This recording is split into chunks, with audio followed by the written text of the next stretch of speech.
하나님의 말씀은 시편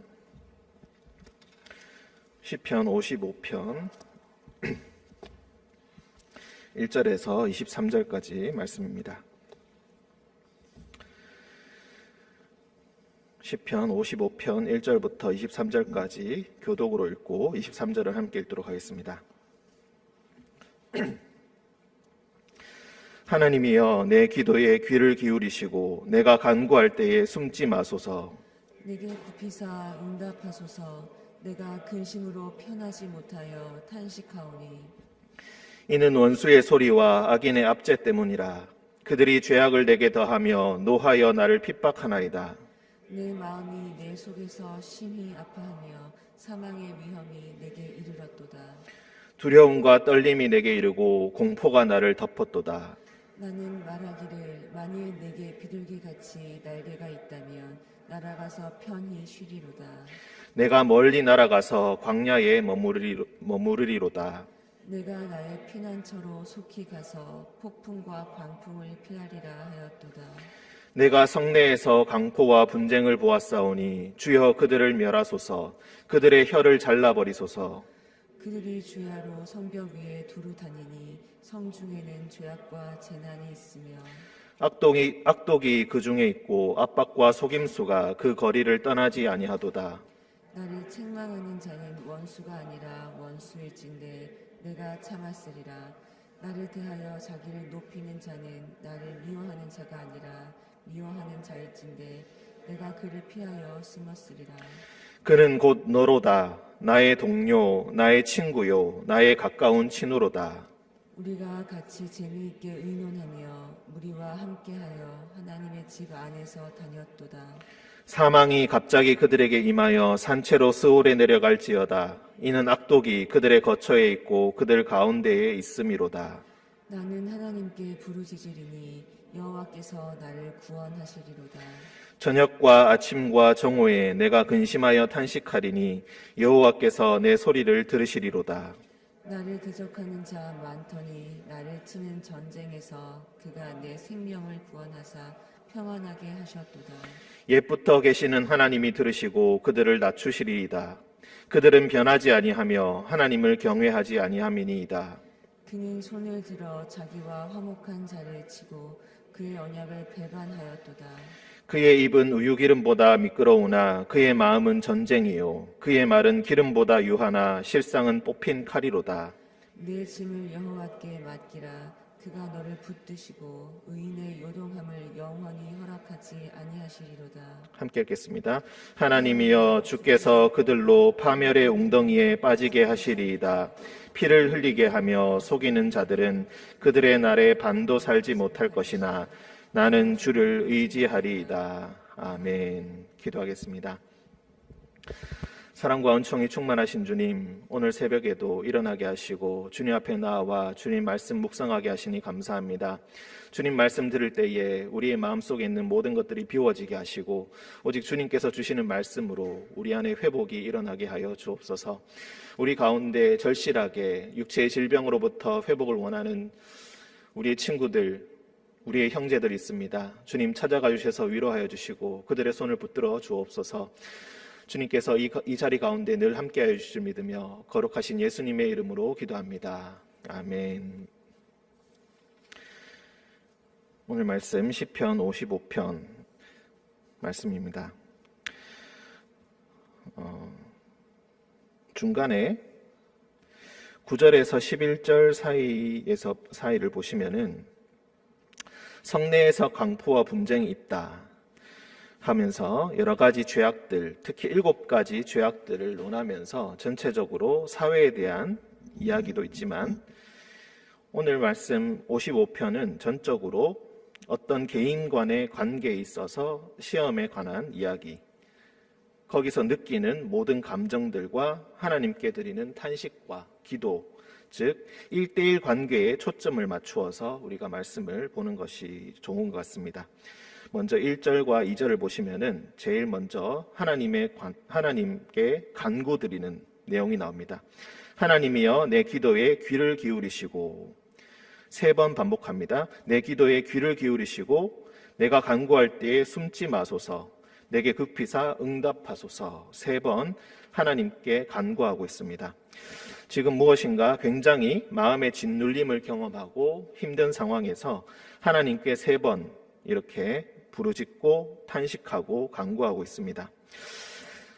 이 간구를 중심으로 해서 우리가 이 시편을 2군데로 나눌 수가 있겠습니다. 1절부터 15절까지가 한 단위이고 16절에 보시면은 나는 하나님께 부르짖으리니 여호와께서 나를 구원하시리로다 하면서 탄식과 부르짖음, 간구에 관해서 지금 이야기하고 있습니다. 1절부터 15절까지 한 사이클이 돌고 16절부터 23절까지 또 한 사이클이 돈다고 생각하시면 되겠습니다. 우리의 마음이 하나님께 간구하고 우리의 마음이 시험을 당하고 어려움을 당했을 때에 하나님께 간구하고 하나님께 나아가지만 또 똑같은 문제로 되돌이표 삶이 그리고 우리의 마음이 그대로 반복될 때가 참으로 많이 있습니다.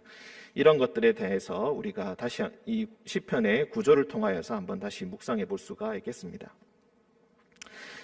2절 내게 굽히사 응답하소서. 내게 굽힌다라는 이 말씀은 하나님께서 높고 높은 보좌 위에서 자신의 몸을 굽히셔서 우리의 상황을 살펴주시고 내가 어떤 상황인지 내 마음이 얼마나 힘든지 주님께서 헤아려 주시고 나의 마음을 알아주시고 나의 기도에 응답해 주십시오. 그 후에 2절 하반절부터 자신의 마음에 관해서 이야기합니다. 내가 근심으로 편하지 못하여 탄식합니다.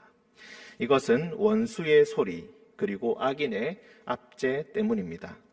지금 원수와 악인들이 나를 괴롭게 하고 힘들게 합니다. 그들이 죄악을 내게 더하며 노하여 나를 핍박하나이다.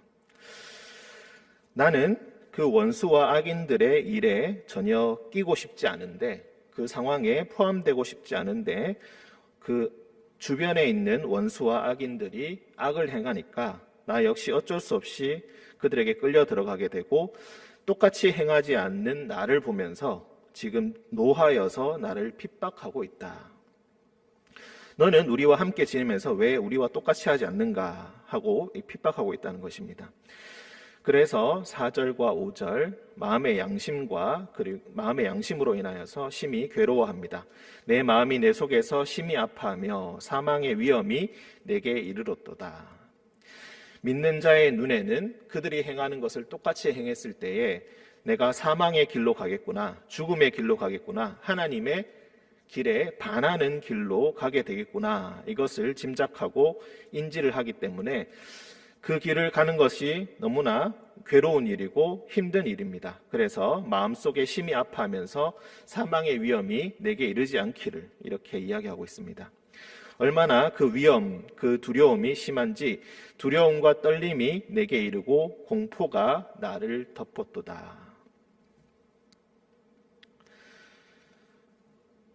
그 마음에 이미 지옥이 있다는 것입니다. 그래서 이 상황이 얼마나 괴로운지 이제 6절부터 8절까지 도피에 관해 이야기하고 있습니다. 나는 말하기를 만일 내게 비둘기같이 날개가 있다면 날아가서 편히 쉬리로다. 비둘기는 인적이 드문 곳 그런 곳에 가서 혼자 집을 짓고 살아가는 그런 동물이라고 합니다. 내가 멀리 날아가서 광야에 머무르리로다. 광야는 완전한 사막을 이루는 곳이 아니라 사람들이 주거하는 도시와 그리고 완전한 사막 가운데 있는 지역이라고 생각하시면 되겠습니다. 인적이 드물고 가끔 목동들이 목초지로 가축들을 키우면서 이동하는 그런 곳이 바로 광야, 우리가 초원이라고 목초지라고 부르는 그런 곳 정도라고 생각하시면 되겠습니다. 아주 인적이 드문 곳이라 할지라도 내가 먹고 잘 수 있는 곳만 있다면은 내가 그곳으로 이동하고 싶다. 그곳으로 가고 싶다. 나는 이 사회에서 이 인간관계로부터 벗어나서 혼자 지내고 싶다. 내가 나의 피난처로 속히 가서 폭풍과 광풍을 피하리라 하였도다. 사람이 짓눌림을 당하고 압박을 심하게 당할 때에 이런 도피에 관한 욕망이 생긴다는 것은 아마 우리 성도님들도 한 번씩은 다 느껴보았을 감정이라고 생각합니다.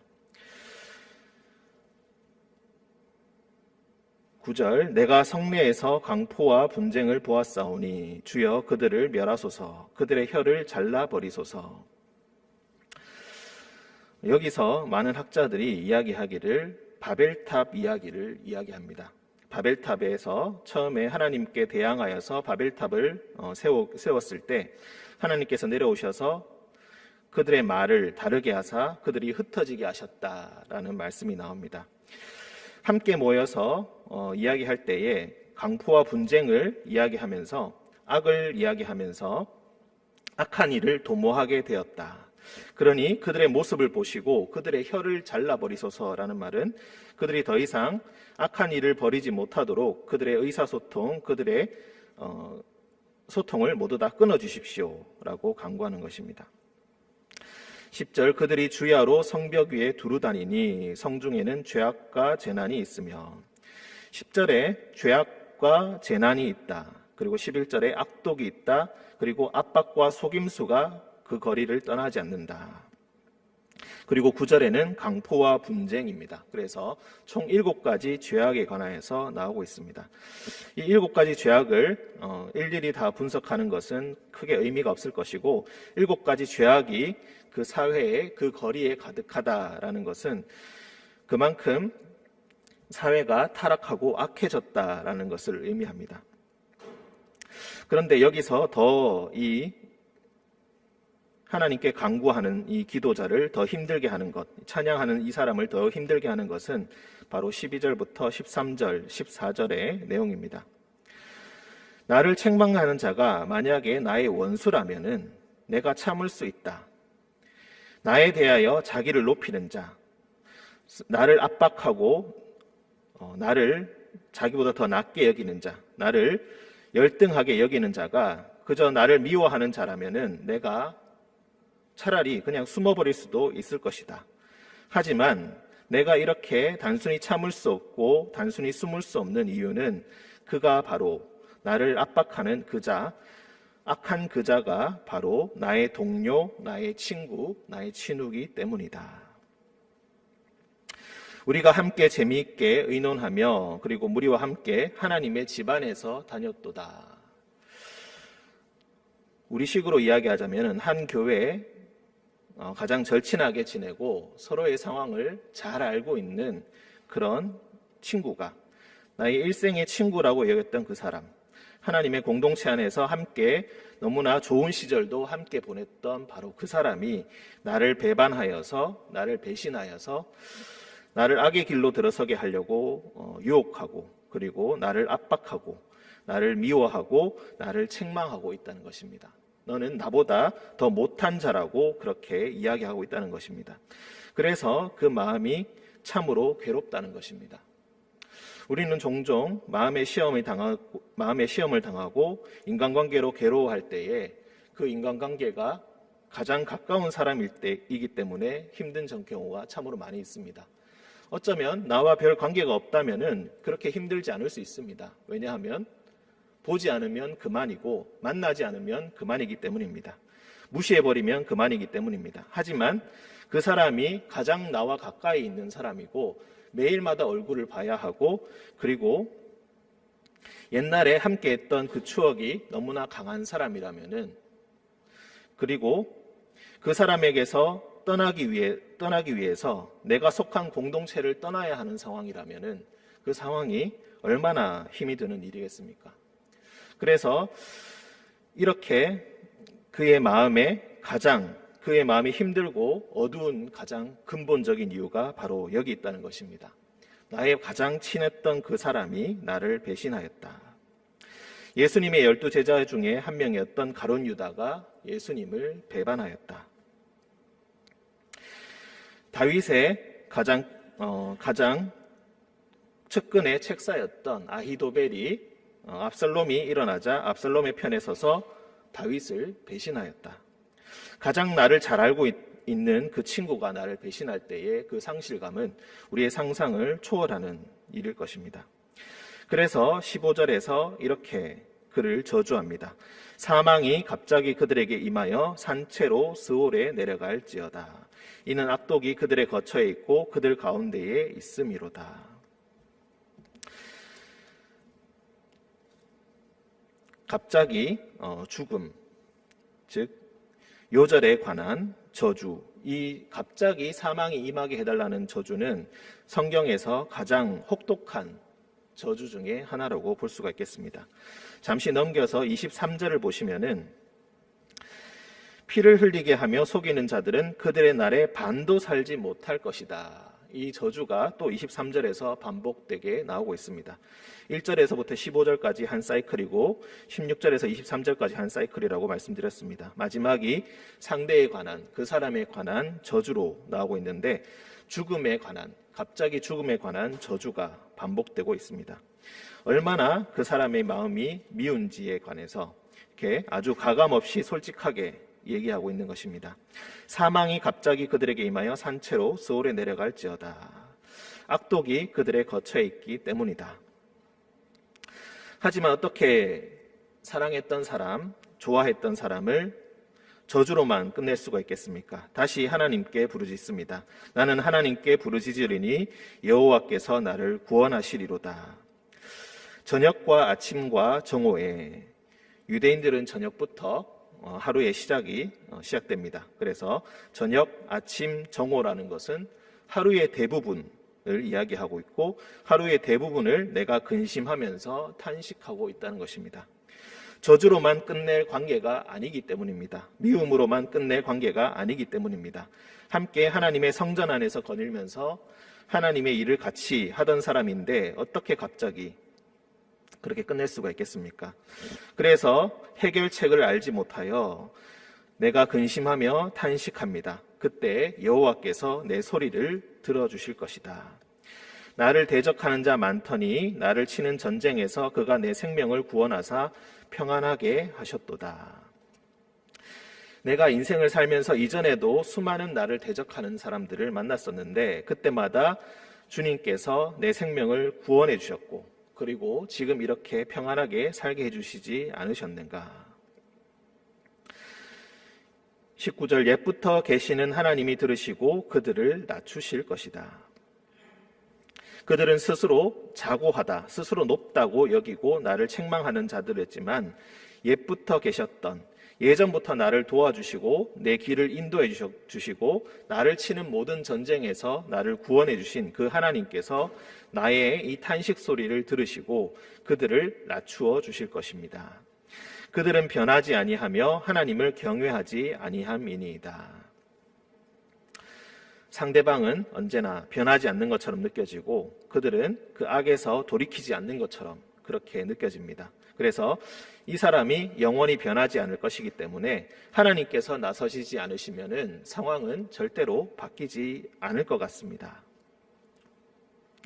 그는 손을 들어 자기와 화목한 자를 치고 그의 언약을 배반하였도다. 여기서 그의 언약이라는 것은 약속을 의미하는 것일 것입니다. 서로 합의된 그런 행동을 이야기할 것입니다.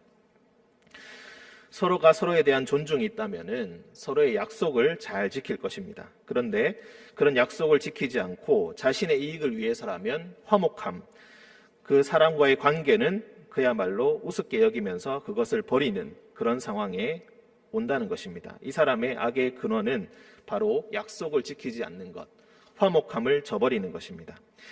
말로는 그의 입은 우유기름보다 미끄럽고 기름보다 유하지만 실상은 전쟁이요 뽑힌 칼이다. 여기서 비수라고 번역하기도 합니다. 상대방을 언제라도 찌르기 위해서 비수를 뽑아들고 그의 마음을 찌르기 위해서 애쓰고 있다는 것입니다. 자신의 이익을 위해서 혹은 무엇인지도 모를 것을 위해서 그저 나를 파멸시키기 위해서 그렇게 하는지 그 동기는 알 수 없지만 항상 그의 마음은 전쟁이고 그의 마음은 비수로 가득 차 있다. 그때 이 말씀이 우리에게 들려옵니다. 내 짐을 여호와께 맡기라. 그가 너를 붙드시고 의인의 요동함을 영원히 허락하지 아니하시리로다. 너의 마음에 있는 그 모든 근심, 그 모든 짐 여호와께 다 맡겨 버려라.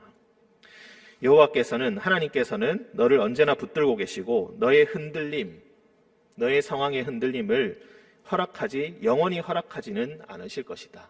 이 일을 하나님께서 반드시 바로잡아 주시고 너를 영원히 붙들어 주실 것이다. 이렇게 응답의 말씀을 하나님으로부터 받게 됩니다. 너의 모든 근심, 너의 모든 짐을 다 여호와께 맡기라는 것입니다. 그런데 23절이 또 우리의 솔직한 마음을 대변하는 것이고 우리의 짐을 맡기는 일입니다. 다시 모든 짐을 여호와께 맡기라라는 이 말씀을 받았는데 이 시편의 화자는 다시 이렇게 이야기합니다. 하나님이여 주께서 그들로 파멸의 웅덩이에 빠지게 하시리이다. 마지막으로 또 저주가 나오고 있습니다. 그들로 파멸하게 해주십시오. 그리고 상대방을 피를 흘리게 하며 속이는 자들, 이 사람들이 빨리 죽음을 당하게 해주십시오. 그들의 날에 반도 살지 못하게 해주십시오. 그러나 나는 주를 의지하겠습니다.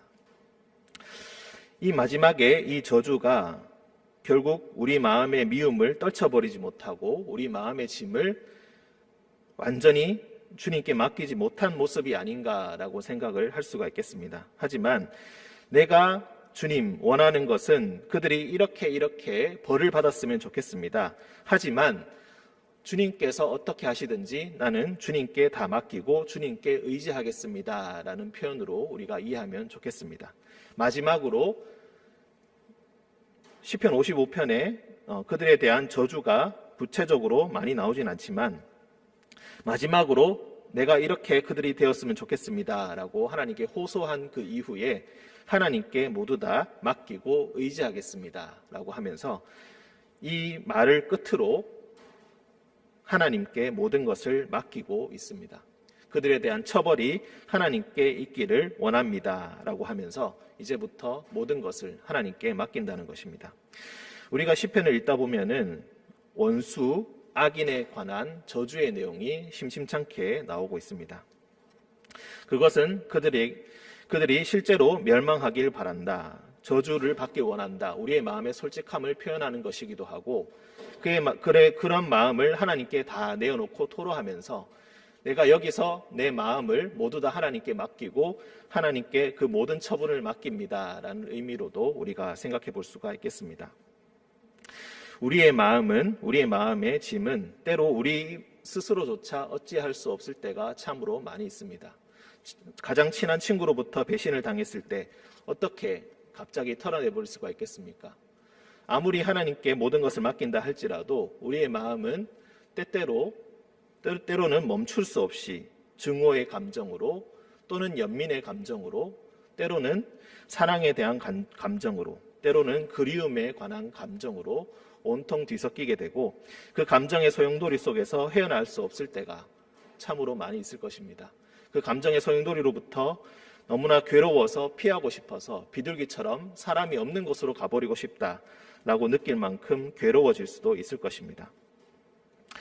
하지만 여기서 우리가 말할 수 있는 것은 그저 이 모든 짐을 여호와께 맡겨야 한다는 것입니다. 그 감정마저도, 그 증오의 감정마저도, 그 저주의 말까지도 하나님께 모두 다 맡기고 하나님의 모든 처분을 맡긴다면은 하나님께서 들으시고 그들을 낮추시고 모든 것을 올바로 바로잡아 주실 것입니다.